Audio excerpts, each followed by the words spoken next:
Good morning, good afternoon, and good evening for another very special edition of WOWSA Live with our host, Ned Denison. Ned? Hello, everyone. I'm Ned Denison. I'm an epic marathon swimmer. I'm a subscriber to Outdoor Swimmer magazine, and I've known the publisher, Simon, for a few years now. Simon, go ahead and say hello if you would, please. Good morning, good afternoon, good evening. I don't know where people are in the world who are tuned in to WOWSA Live with Steve. It's a great privilege to be here. Thank you, Stephen and Ned, for inviting me, and hello, everybody, wherever you are. Could you do us a favor, and for those who aren't aware of the magazine, give us some of the history. You also had a name change along the way, which might have confused a few people. Just kind of give everybody a brief look at the whole story. Okay, well, I'll start. I'm turning around very quickly, and I'm going to show you. That's what it looks like. Print magazine. I've got one on the shelf behind me. Outdoor Swimmer now. We were previously known as H2 Open. Started in 2011, February, March 2011. We started with H2 Open. Had a name change 2.5 or 3 years ago, maybe already. Time is going by quickly. Rebranded to Outdoor Swimmer, which I think felt the right thing to do at the time, given how the content had evolved. My start into open water swimming was through triathlon, with a lot of my focus was on racing, and it was kind of in triathlon. Outdoor swimming is more known as open water swimming, and it's the open water leg of the event. Had quite a sort of event and competition focus at the beginning, but as the magazine developed and evolved, it sort of encompassed the whole world of outdoor swimming, from marathon swimming, channel swimming, the racing that I've been doing, the cold water stuff that's become really popular over the past few years, and the wild swimming, the recreational stuff. All of that makes up the universe of outdoor swimming, and we as Outdoor Swimmer try to cover and find a space and celebrate all of that. And what was your background? How did you pop up and have a magazine? My sporting background or commercial business background? However, well, you presumably by being a triathlete, you got to the water. Yeah. Well, let's start on that side then. So I was a swimmer before I was a triathlete. I was a club swimmer as a kid. Swam with my university team. Then I lived in Africa for a few years, and luckily I was close to the sea, so I was able to swim in the sea most weekends. Then I came back to the UK, did a few triathlons, joined a masters club, was doing a mixture of sort of open water swimming with triathlon and masters swimming, so training with the club and pool-based competitions.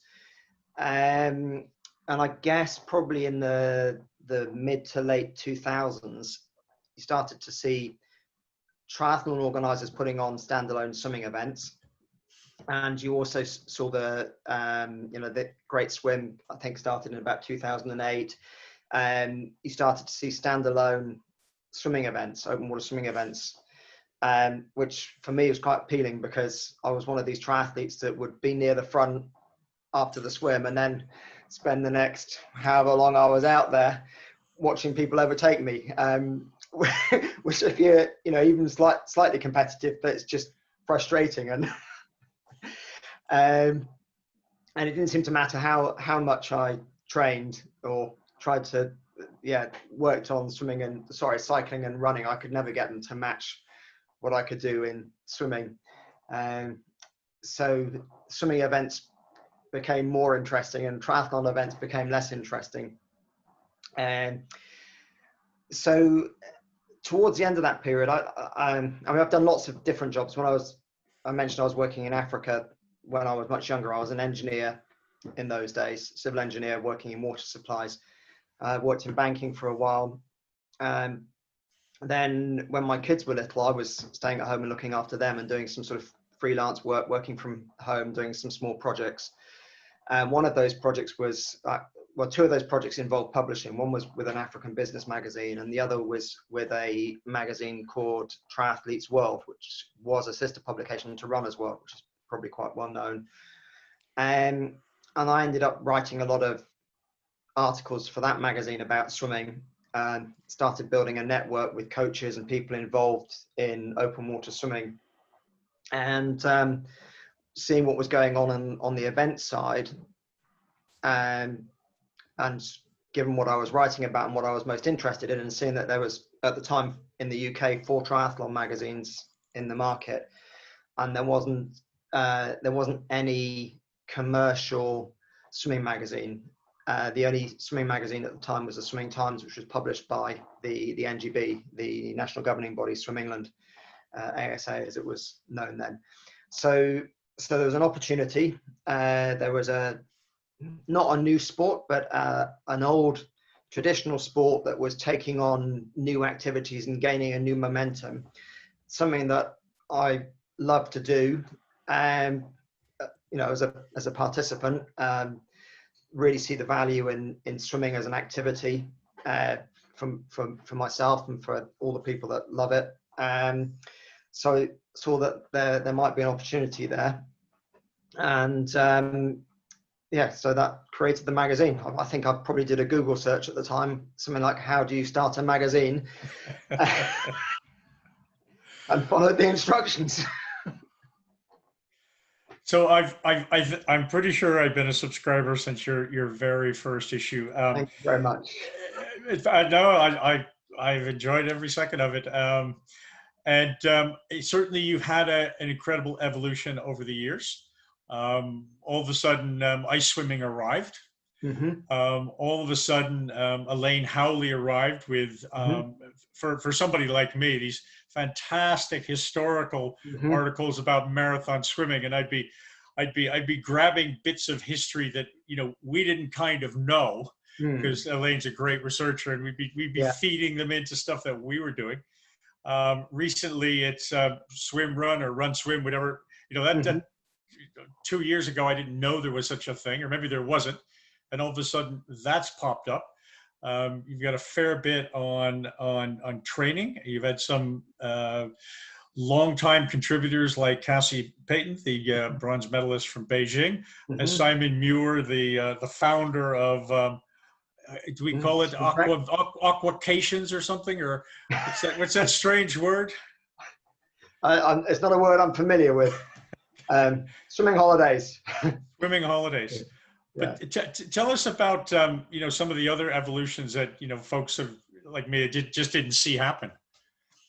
Well, I don't know what you've seen and what you haven't seen, obviously. I think some of the things that surprised me.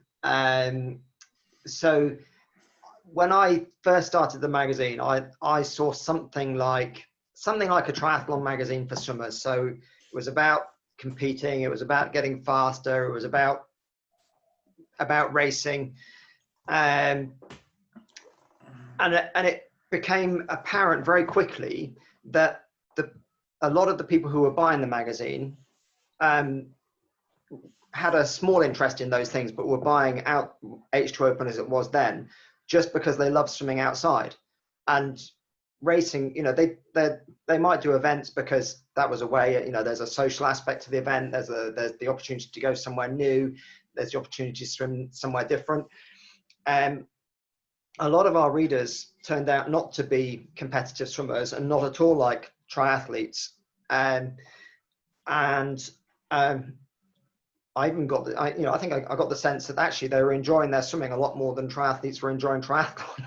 Because I've been involved in that triathlon world, so I can't be too rude about people that do triathlon, but there's very much a focus on performance in triathlon, and in swimming, and something I really love about swimming, and what we try to capture in the magazine is a lot more about just doing it, just participation, just having fun, something that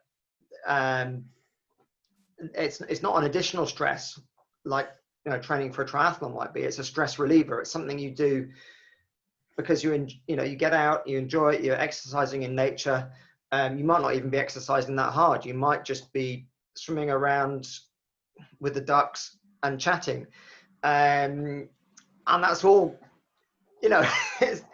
It's all of that everything that you do, from whether it's racing or paddling around with the ducks or doing a marathon swim, it's all about doing what you want to do in the water and making it what you want. And you're not confined in triathlon. It's all about training for the events. And in swimming, it's about doing what you want to do in the water and finding your own way and finding what makes you happy and doing that. I noticed in the last couple of years, there've been some things that I never thought I'd be interested in, but I find myself going to first. So you've got a photo competition, Mm-hmm. and I come to realize that I don't actually see a lot. Yeah. I get there, I put my head down, I do my 3, 4, 5K, whatever it is. On the goggles are a bit foggy, and I get out and I drive away. And you've had these absolutely fabulous pictures. And it's not exactly turning to page 3 in the old Sun newspaper in England, but I go to the pictures first. I look, where are these great places to swim? The other one in the last couple of months or years is you've been following some strange or unusual clubs. You profiled our club one time, and I'm sure it's a strange, unusual club, but groups of 20 women in the middle of Wales who swim in a 3-foot long beach between a crack in the wall, and all of a sudden they kind of come to life and stuff. How do you come up with these ideas? Are these suggested by your readers, or you sit down with your team and go, what are we gonna do next? It's a mixture. We've got a great team. Very creative people, hardworking people that seem to love what they do and generating new ideas. I think swimming, it is a funny thing that as you said, you can swim and you don't see that much. And sometimes I paddleboard with swimmers instead of swimming, just partly for the change, but partly so I can see what's going on. And it's funny when you look at these pictures and you think, oh, I really want to swim there, but then you realize if you did swim there, you probably wouldn't see it in the same way. That I think you're right, that swimming does take you to beautiful places, and sharing the pictures helps you appreciate, and it might make you, next time you're swimming somewhere, maybe you do stop and take your goggles off and have a look around for 5 minutes, and make that part of your swimming experience.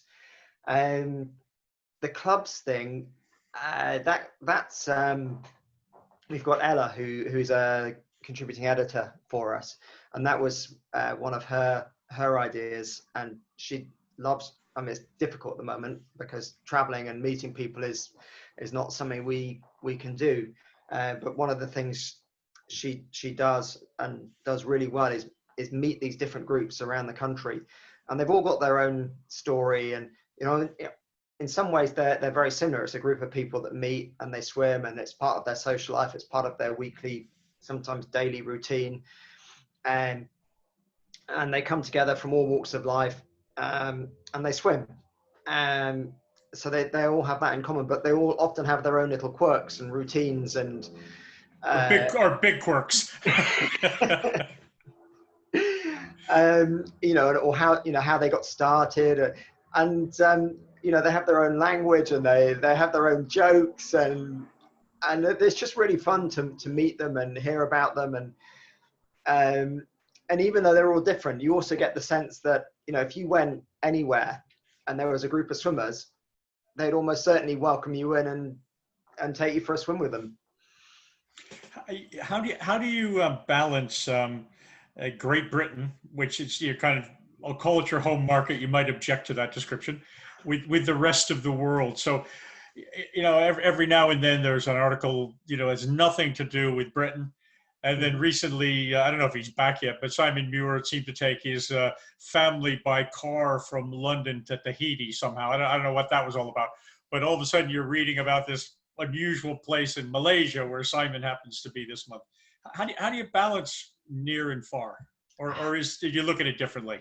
I always felt that swimming is an international thing, and people swim between borders, people swim all around the world, and it was always at the beginning I tried to tried to, when talking about winter and summer, I always found quite tricky because in the southern hemisphere it's obviously the opposite season to we've got here, and I think in the end that was becoming too complicated. So we talk about winter when it's winter for us, and we have to just assume that anybody who's in the southern hemisphere just has to cope with it being topsy-turvy for them,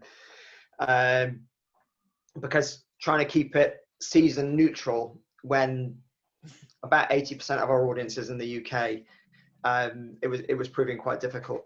And I like to travel. I like to swim in different places. I like to meet swimmers around the world. So there's that personal interest, and I think that's the same with the people in the team as well. We get mixed feedback from readers. So there are some people that say, I love reading about these places, and that every time I get your magazine, I've got a new place on my bucket list that I want to go to. And there are other people that say, I haven't got the opportunity to travel, and I just want to read about swims that I can reach in the UK. And that is 80% of our audience. So we have to balance that, as you say, and it's tricky, and it depends a bit what comes in and who we meet and who we know. And working with people like Simon Murray is really good because he knows people all around the world. He knows swimmers all around the world. It's fantastic to have Elaine contributing from the US. I know she mainly writes about swimming history, but often she's picked stories from the US, related stories. So there's something to relate to for everybody. I think the biggest area where we struggle is event listings, and I think Stephen will probably be able to tell us at the end. I think he once counted there was something like 4,000 events around the world, and there's no practical way for us to list all of those in the magazine. So we try to cover every event we can find in the UK. I know we still miss some, but we try. And then we have select ones from around the world. So bigger events or events where the organizers got in contact with us and say, hey, can you put our event in your listing? And so, if there's anyone out there who's organizing an event, send me an email with the details. We'll try to get in the listing. We know events have had a really, really hard time this year, but particular events that rely on people from overseas coming to them, and they've all been hit really, really hard, been cancelled, postponed. But hopefully, next year, people will be able to travel again and will want to travel again and will feel comfortable traveling again. So, going to events in another country, I think it's really fun, especially if you go somewhere where you don't understand the language and you haven't got a clue what's going on. You don't know when it's going to start. You don't know what the route is. You don't know where the finish is. And you just follow everybody else and hope that someone will interpret for you. But all right, Simon. All right, so confession time. The last time you went to an event where English was the language, were you hanging on every word in the briefing so you knew exactly everything that was going on? Or did you find yourself coming in going, what do I do now? It depends on the event, and how competitive I'm feeling. Okay. Because if you want to race and you want to be near the front, I know the briefings are for safety, but they're also, if you want to be near the front, you have to know what the course is, and you need to make sure you're near the front at the start. If you're there with your friends and you're going to have more of a casual swim, you tend to assume that you can follow the people behind. I think going forwards, it's actually, for the next few events, I don't know when I'm next going to be able to do a swimming event, it's actually going to be much more important to listen to the briefing. There's going to be a lot of changes. Each event is going to have to come up with its own COVID secure formulation for holding their event. And as swimmers, if we want those events to continue, we really have to respect that and listen to the briefing and do what we're asked to do if we want those events to continue. So joking aside, I do recommend listening to the briefings. did a briefing a couple of years ago where I kind of slipped in, and it's kind of a friendly event. It's considered very rude to pass anybody older than you, and kind of just slipped it in, and about 20 seconds later, people went, "What? What's going on with that?" I got caught on it. In the last 6 months, Simon, and I think perhaps reflecting what's happening in broader society, we've also been doing that with the interviews. You've been much more inclusive in swimmer stories. So there's been much more on disabled swimmers, much more on Black swimmers in the water, and much more on swimmers with different sexual preferences. Did you have an awakening in December, January, or is it just something that just kind of happened? It's been going on. I mean, I think the magazine, and and I hope the sport more generally is, and I know there are barriers for different people, but we've always tried to, when there's stories relating to ethnic minorities. I remember, Great London Swim, which is an event that doesn't exist anymore. A few years ago, there was a group there called Swim Dem Crew, who are still going, and we did an interview with them at the time. So it's always been there, but definitely, I think with the last year, we've rather than waiting to stumble across these stories and then including, we've actively gone out looking for them, because I think there's a realization that and there's a learning for all of us that it's not just enough to not be sexist, not be racist, and sort of actually not do anything about it.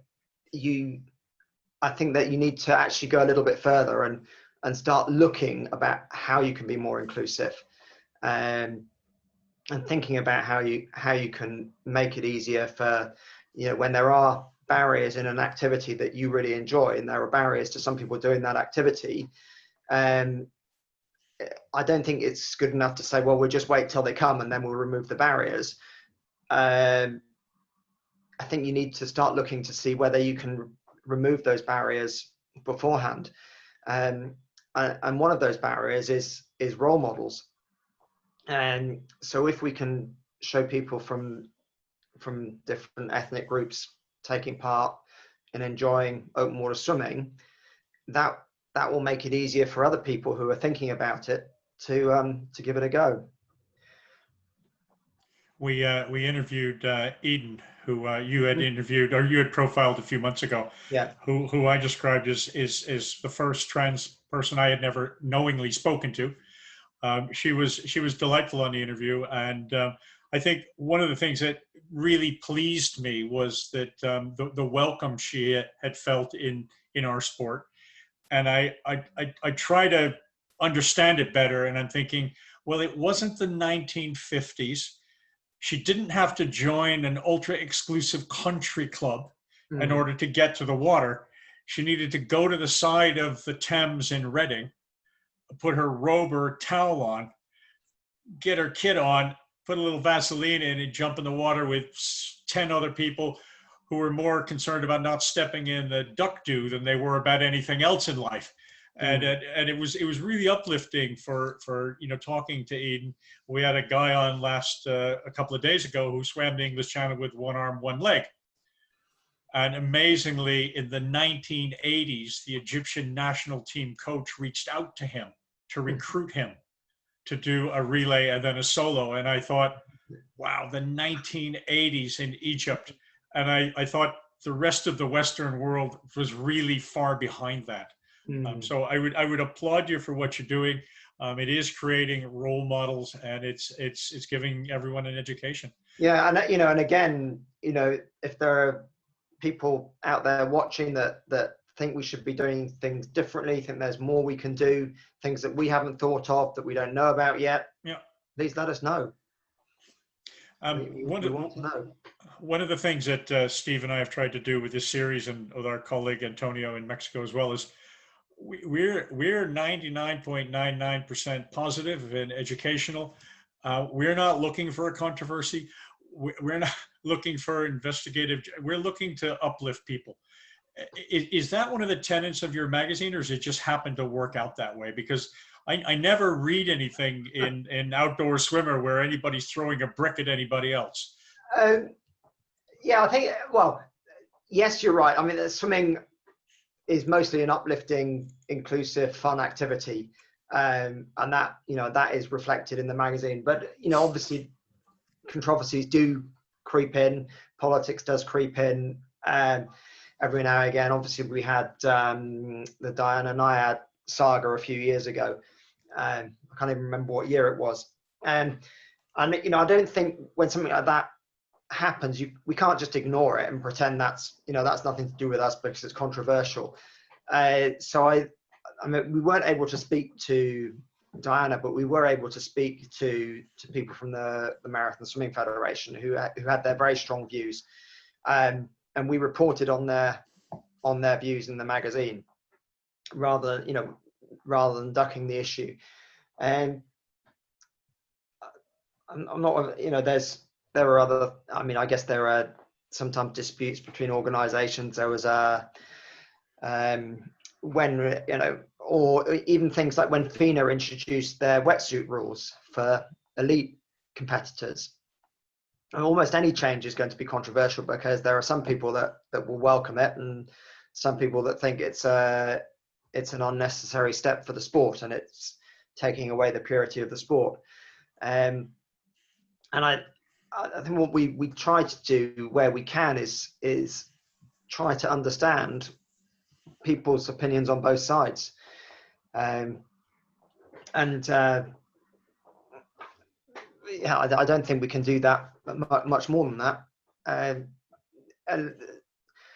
the funny thing is, the more you investigate things, the more you see that there are often two sides to these disputes as well. Or 5 sides or 10 or sides. 5, yes. Yes. And you can really understand the sense of feeling on both sides and the passion on both sides, and it can be really quite tricky to steer a line between that sometimes. Tell us about the challenges that COVID has given your community, and let's start with the UK community and knock on to the magazine. Yeah. So yeah, if you go back to March, when we had lockdown in the UK, it came a little bit later than some people wanted. Some people thought it wasn't necessary at all. Anyway, we had lockdown, swimming pools closed. That was a relatively quiet time of year for the sport. But as soon as lockdown happened, what we saw was a lot of our people that advertise with us, their businesses ground to a halt. And it didn't, wetsuit brands, swimming costume companies, anybody running events, that although the events were still some time away, lockdown, people, I think, immediately sensed that, okay, this is probably going to be going on for some time and we don't know what's going to happen with these events. So people just stopped spending money. Which meant that, and our advertisers realized this pretty quickly. I mean, it was almost an instantaneous drop off in their sales. They needed to conserve cash and preserve their businesses. So our advertising revenue disappeared almost overnight, most of it. So we had to make some difficult decisions. I mean, luckily the UK very quickly put in place this furlough scheme, so we could furlough some of our staff, so we could keep them on the payroll but have their salaries covered by government. And we kept our editorial team in place because one of the things we saw at that time was, well, if swimming pools are closed, although it was March, we were allowed out for designated periods of activity, and there was a lot of discussion around whether swimming was allowed or not, but it was clear that people were interested in going swimming. And it wasn't that long into lockdown until Boris Johnson actually announced in Parliament that outdoor swimming was okay, which was a funny thing to announce, but apparently he's got a friend who likes swimming in lakes and rivers. So shortly after that announcement, pools were still closed, gyms were still closed. We had a heat wave. Loads and loads of people were swimming outside, and our website traffic almost doubled, or more than doubled in some weeks. So we knew lots and lots of people were really interested in swimming outside, and we also suspected, because this was new traffic, that these were new people to open water swimming. So we republished our safety advice. We moved the safety advice to a more prominent place on our website, and produced a series of website articles for people who were interested in getting outside for the first time, because obviously what you don't want is people, well, one, people drowning or getting hurt, but two, you don't want people having really negative experiences and leaving the sport forever. I mean, I think there's an opportunity here for outdoor swimming as a whole sport to really grow. We haven't seen it financially yet, because this is just readers on our website and people signing up for our newsletter, or people on our social media channels. So there's no commercialization of that at this stage, but that represents for us a big jump in our audience. But because we had no revenue from the advertisers, we made the decision to become a digital only publication as a temporary measure, because that obviously saves print, paper and postage. We had a big communications campaign with our subscribers, because obviously people have paid for a print publication, and I think there's an expectation, if you pay for something you should get it. We explained why we had done it, and the majority of people have been absolutely fantastic and really, really supportive, and so totally understand why you've done it. We had one or two saying, well, I paid for paper and I'm not getting it, so I'm cancelling it. But that has really been a very, very small number. So, we're really, really grateful to the support we've had in the community. And then we've had to spend the time thinking, well, this advertising revenue, it's quite precarious, and we don't know when it's coming back, because businesses have been hit really, really hard, and it's going to be some time, we think, before they open up their marketing budgets again. So we're trying to reorientate the focus of the magazine more towards our readers and try to create additional value. And I think this was one of your next questions, so I might be jumping ahead a bit. What can we do to create more value for the people that read the magazine?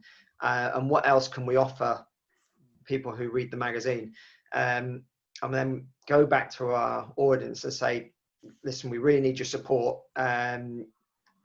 The world's changed, and we've created these new packages which offer the same reader experiences you had before, plus these other things. So we're combining the print and digital. We're giving people the opportunity to meet us as a team. I'm creating some fun little badges, which you might not think are much, but I've actually had people saying, yeah, they're really excited to get a badge, anything for a badge. So I think we've always known that our readers were a community in a way, and there is this community feeling in this sport, and so we really wanted to reach out to this audience as our community, saying, we need you. This is what we can do, and we hope that what we can build now is something that builds on this support and this sort of this positive feedback we've had from our readers, and so that we can have a magazine that's supported primarily by the readers, and the advertising. I think that's we really want to bring that back, because some of our advertisers have got amazing products and amazing services that they can offer to the swimming community, but at the moment, the events, the swimming holidays, it's really, really difficult for these businesses. So we totally understand that they can't spend a lot of money on marketing at the moment. So it's a real rethink about how we run the business. Last question for you, Simon. You're clearly a very clever man, and you saw an opening in the market and launched a successful magazine. Now, seriously, has the explosion in open water over the last 8, 9 years surprised you?